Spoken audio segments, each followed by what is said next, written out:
Well, hello, everybody, and welcome to Inside Hollywood on the Hudson. I'm your host, Michele Sorvino, and I have three very special guests for us.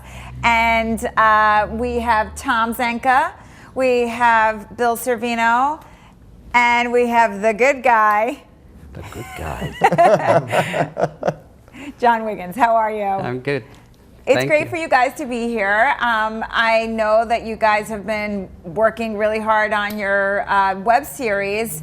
So, you know, I think one of the first questions that most of our viewers are probably going to have is, like, can somebody explain what really is a web series? Web series, to me, is an online television series. Much more manageable in that each episode, instead of being a full hour or a half hour, is 10 minutes.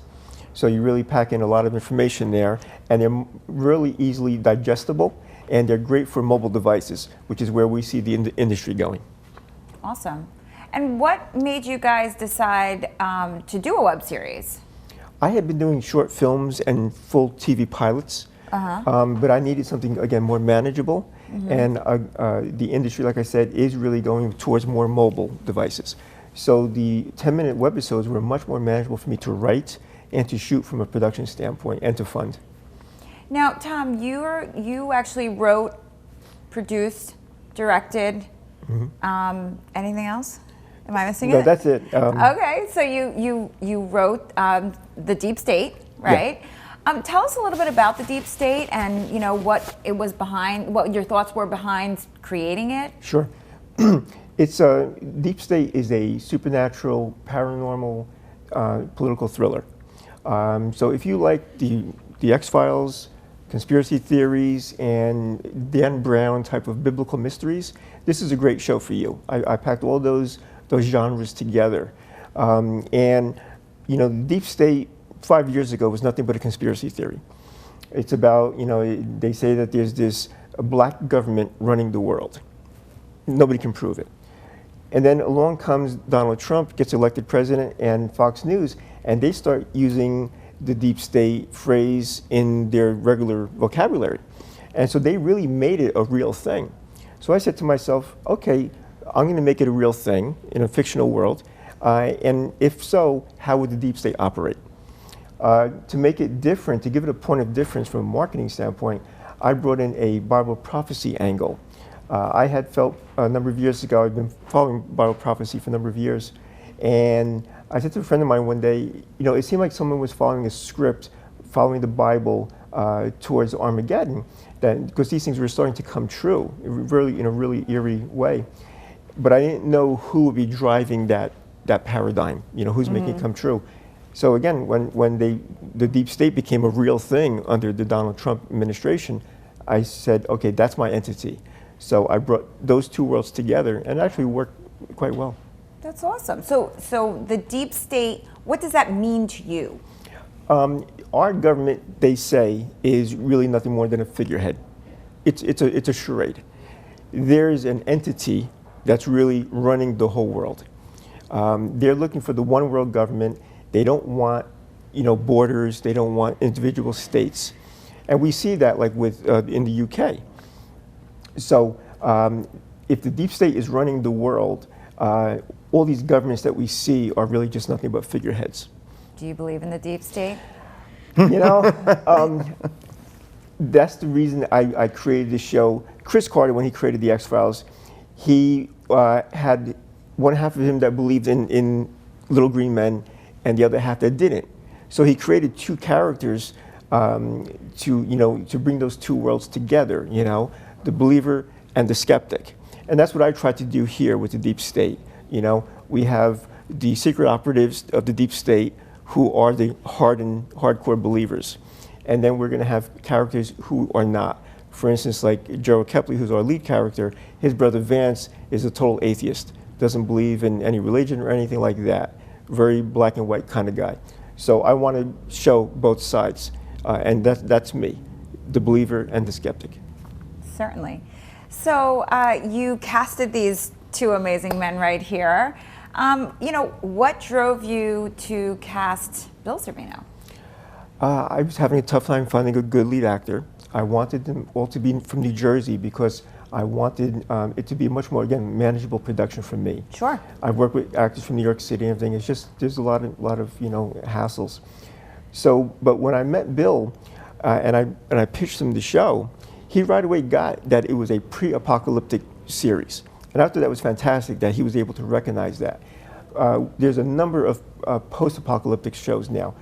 The Handmaid's Tale, The Walking Dead. Again, from a marketing standpoint, I wanted ours to be really distinguishable, with a strong point of difference. So I'm glad that he saw that this was a pre-apocalyptic show that was going to escort the audience to Armageddon. And Bill got that, and we just hit it off really well. Well, I'm sure that Bill was very intrigued by this, as I know he really does enjoy those types of things. I love me a good conspiracy theory. I really do. He's certainly like twisted me a little bit into thinking that more conspiracy theories actually exist. So, Bill, when Tom brought this script to you, what were your thoughts? Like Tom just said, I immediately, once he pitched it to me, and I have to thank John right here for bringing me into the fray. He mentioned to Tom that he knew an actor, and then I met with Tom because of John, so thank you, John. It's an excellent show that I'm so happy to be involved with. But once he pitched me the idea of the series, and I said immediately I understood it's a pre-apocalyptic series. What was the question again? I basically just wanted to know what you felt when you got the script. Yes, and read right. through So it, and right away, how were you able to connect with that character? Very easily, because first of all, he's a family man, right, as you may know, being my wife. And we're married? Yes, yes, I'm married. You see that? Oh. Sorry, ladies. Her. So, what the conspiracy? I love me a good conspiracy theory, as I said earlier, and I'm a family man, and it's a twisty, turny, a lot of just surprise elements in there. And again, it's a conspiracy theory thing. It's a thriller, and I love thrillers to watch as just a viewer. So I connected on all levels right away.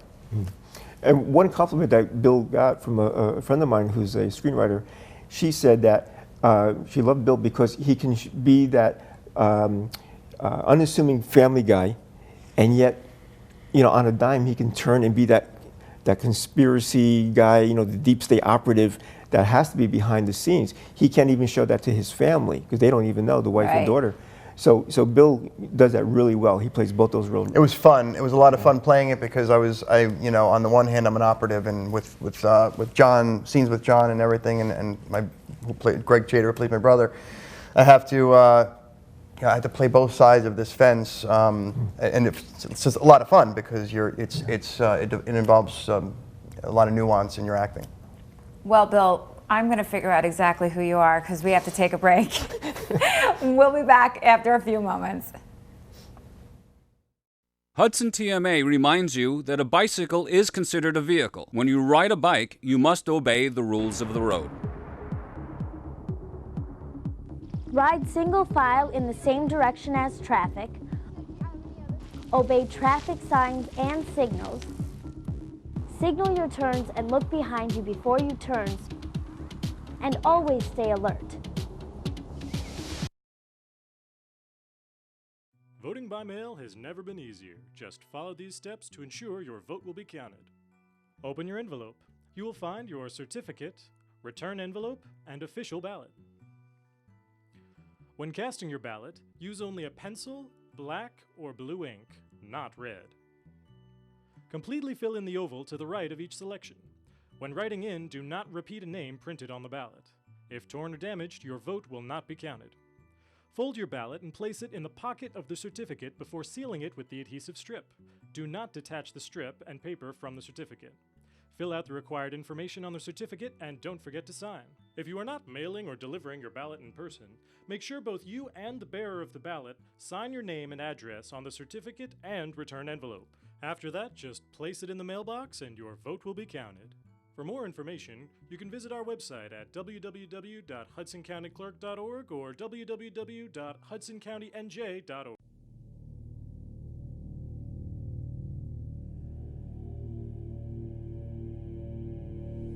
Deep state operatives are secretly trying to manipulate policy and opinion in this country. There really is a deep state. I believe that the deep state needs more oversight. We are players on Madison Avenue, and we must keep selling people on the idea that they need and want a better world. Can you believe we got Mr. President to reverse course? Little help from inside GOPers. All we have to do is keep following the Bible paradigm. It's an excellent roadmap from God. Annie has an announcement about her future. I've decided that I'm going to become a missionary. Overseas. In the Middle East. No, absolutely not. That's the problem with being a cop. They train you to see things that other people don't see. That way I can protect people from the bad guys. For the things I've been seeing, I don't know who the bad guys are anymore. You are a significant player in a divine plan to bring about true, everlasting peace to all of mankind, all leading eventually to Armageddon. The final war. Wiping out a third of the entire population. Gerald has exhibited a wavering in his allegiance to our project. If we cannot resolve his allegiance, then he must be eliminated. What is this, Gerald's misstep? Empathy. Dad? Annie! Are you destroying the world? As a member of the deep state? The path to absolute peace runs through absolute destruction. Annie! They call us the deep state, but we're the good guys.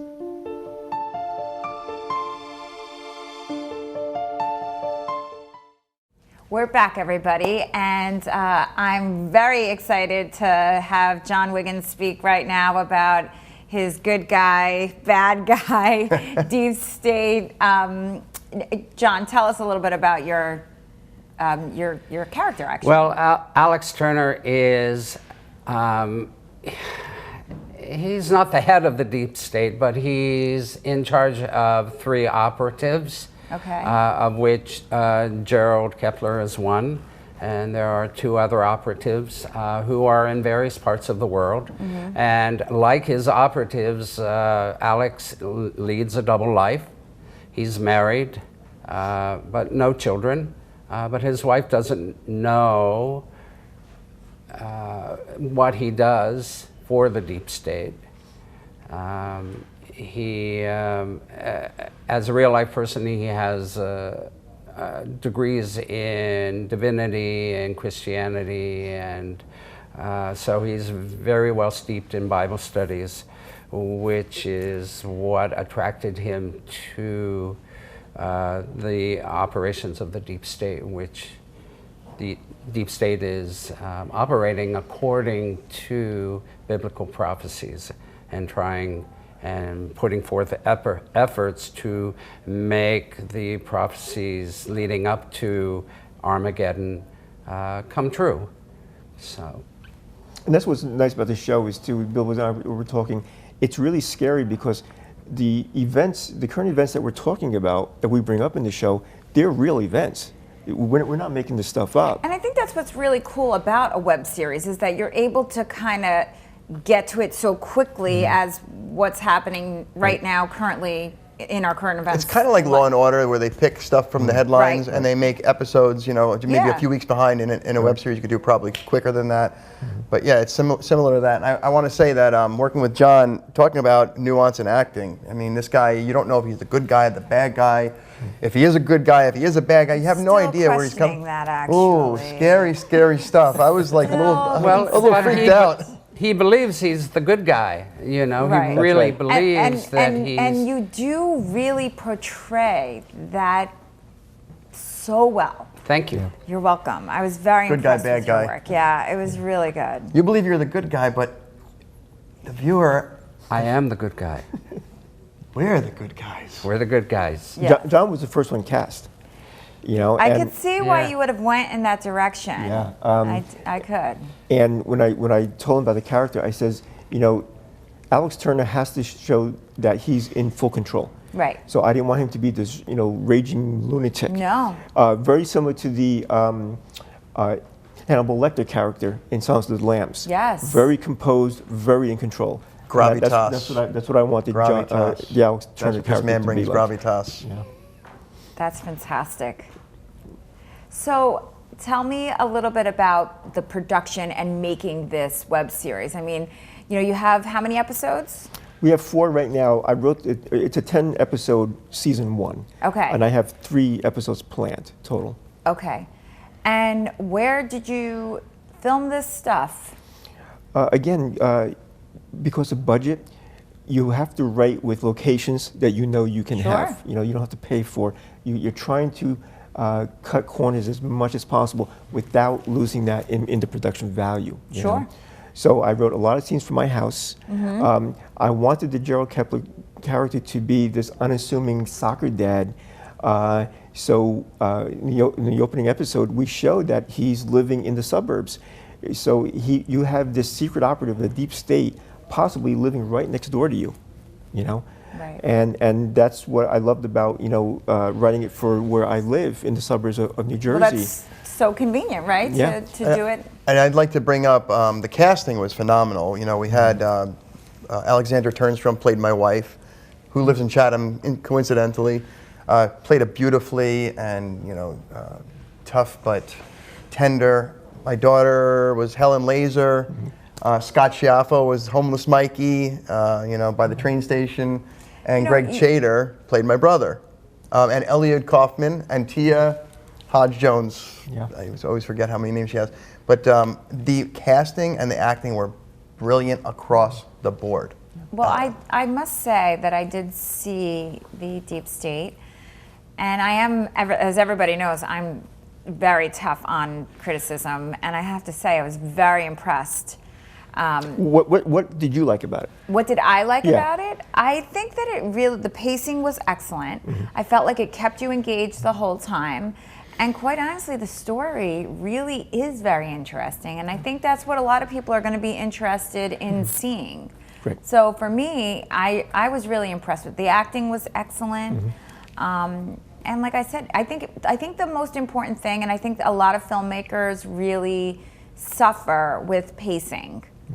They don't know when to cut and when not to cut. The magic is in the The editing. magic is always in the editing, and it's very difficult to step away from the actual project and say, this is the most important thing, right? To Tom's credit, I had some editing ideas, and the collaborative spirit was great because I said, you know, I think we should maybe, for this reason, because as our film festival experiences, Golden Door Film Festival, and Tom said, yeah, I like your ideas, and we edited it a little bit more, and I think that the pacing was fine-tuned that way. Yeah. Because I come from a writing background, I'm primarily a writer first and foremost.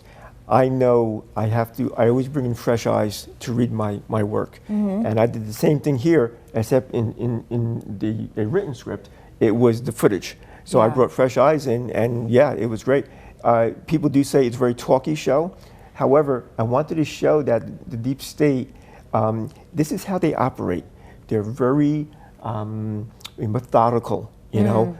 John's seen, and that's a great word for that particular, for the web series. I think methodical is really.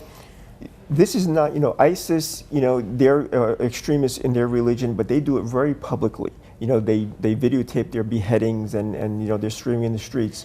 The Deep State is just the opposite. They want to be behind the curtain. This is the Wizard of Oz story. You know, the man behind the curtain. They don't want to be known. They're never going to be known. Right. You know. Right. That's fantastic. Well, we have to take a short break. We're going to take a break. We'll be back in a few moments. Introducing the MyJCMC app, powered by Practice Unite. The free MyJCMC app puts the power of healthcare at your fingertips. Go to the concierge for access to referrals, scheduling, and appointments. See emergency room wait times and get directions to Jersey City Medical Center health locations. Read the latest JCMC news through their social media feed, find a doctor, and more. The MyJCMC app. We belong to you.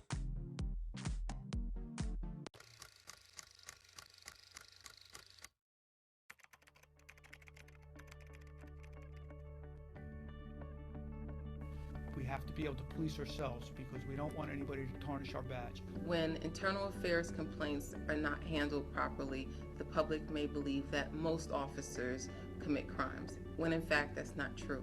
Most officers are professional. If complaints aren't taken properly and the community that we serve doesn't have a trust in the police department, I mean, there has to be legitimacy. If the community doesn't trust the police, how could we effectively serve them? And by having a really comprehensive internal affairs unit that handles the complaints properly and people have trust in the system, it enables us to do our entire job as a police department much better. We need the community as much as they need us. So that citizen that has lost trust in the community could be a very important witness for us tomorrow. Well, we're back, everybody, and we couldn't stop talking about the deep state. I mean, it's so intriguing, and there's so much happening in the episodes, and I know we were talking a little bit about it being well put together, and it sort of sets up the story. And John, tell us a little bit about what your thoughts are about how the story was set up and how the viewers will actually benefit from really just kind of watching it all and watching it all unfold in such a very methodical way. Yeah, I think the first, especially the very first episode.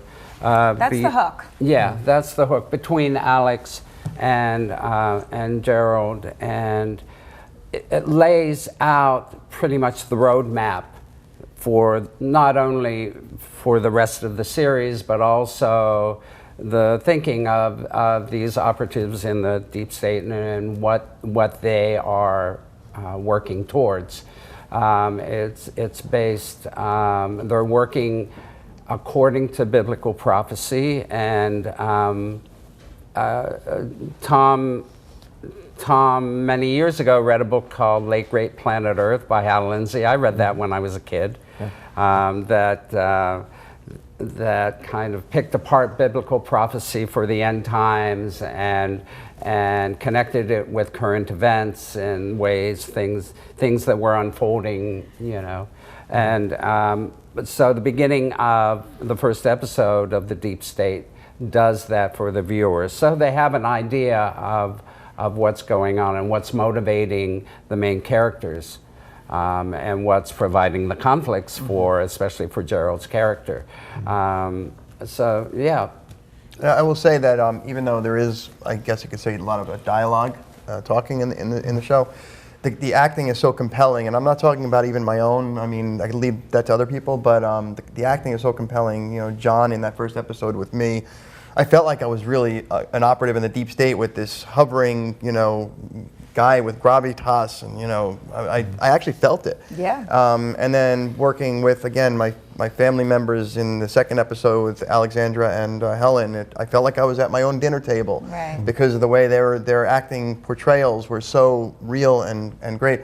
And then Greg Chater, who played my brother, I mean, it was, and then watching Eliud, you know, with you, Elliot Kaufman, and Tia with you, I mean, I enjoy the other actors. It is compelling acting, and that's a big kudos to the directing as well. That's fantastic. Yeah. So we talked a little bit about the production, and now I guess I'm curious as to where people can start watching The Deep State. The dedicated YouTube channel is probably the best place. It has all 4 episodes.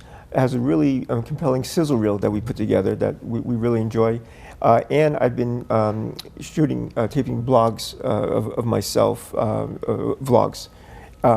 What I'm trying to do is, since we don't have any episodes coming up until we raise some money, I've been trying to keep this Bible paradigm showing people where the deep state is getting its fodder, you know, how they're possibly driving the world. Everything from cashless society, gun control. These are all things, you know, that the deep state could be pushing in our society, leading to that biblical paradigm to the end times. We're escorting the viewers to Armageddon, you know. So we're trying to say, yes, there's all this chaos going on, but there's a reason behind it, you know. And these guys, the secret operatives, are the ones responsible for doing this. So do we get to Armageddon? Oh, it's spoiler! You'll have to watch. the great finale. It's funny because, you know, as you're sitting here and I'm thinking about the whole thing and how the relationships could unfold and, you know, how you guys could turn on each other and, you know, I mean, and I'm sure, you know, you have everything written and I'm sure it's all put together so well, but it's just something that I think everybody would truly enjoy. And I think any really types of people, right? It's That's really a great point. Yeah, you're right. I like that, or, you know, even our cast from Helen, you know, who plays the college student, all the way up to, you know, John's character. You're right. There is, this involves everybody. Yeah. We are all impacted by everything that's going on in the world now. Like I said, the cashless society, implantable chips. You're right. We're all in this, you know. So yeah, I would like this to be a very wide audience type of show. I think it will be. Yeah. I think it will be. And the other thing that actually is very intriguing is kind of like I was a big fan of Big Love. Do you remember that? Yeah. Okay. Yeah. And so Big Love, you know, was about the Mormons. The Mormons with the multiple Mormon wives. religion, right? Yeah. And it's intriguing. You know, I think, like, you know, when you don't know anything about like Mormons and like you're like, wow, this is so interesting. It's like a secret society. It's a secret kind of society. like the deep state is. So absolutely. exactly, and that's why I'm comparing it to the deep state because I did Good think comparison. Yeah. You know, these people are human beings. These secret Sure, operatives. sure, and he does get humanized, you know, by being a family man, and you know, and putting him in the suburbs. I think that was like really brilliant. And when he starts seeing these things that, you know, all these assignments he had, again, impacting the world, now Gerald's going to start seeing impacting his personal life, his family, like his daughter going off to the Middle East to be a missionary. His brother Vance is gonna stumble upon some Satanism that's growing right in his community, you know. And these are all signs of the end times, but now they're personally impacting Gerald. Wow. So I know you guys we're just about, you know, have to finish up, but I just wanted to kind of get out there that you guys are doing the festival run, right? Big Apple Film Festival on Monday. Yep. Awesome. We were at the Golden Door Film Festival. And we just the other night we were selected for, I believe it's called WRVN, a TV station down in Delaware, picked us. It's a dedicated festival to web series and TV only. Wow, that's fantastic. Well, I'm really looking forward to the next episodes, and I'm hoping that they will get done quickly. So you know, because I think you have some followers that are really interested in, you know, this great series. So. Good luck to you guys. Thank you very much. And thank Yeah, you I just so want much. to real quickly thank Big Apple Film Festival for accepting us. Jonathan Lipp, big thanks to him. Yeah. We're playing Monday the 18th. Well, that's it, everybody. For Inside Hollywood on the Hudson, I'm your host. Take care, everybody. Bye-bye.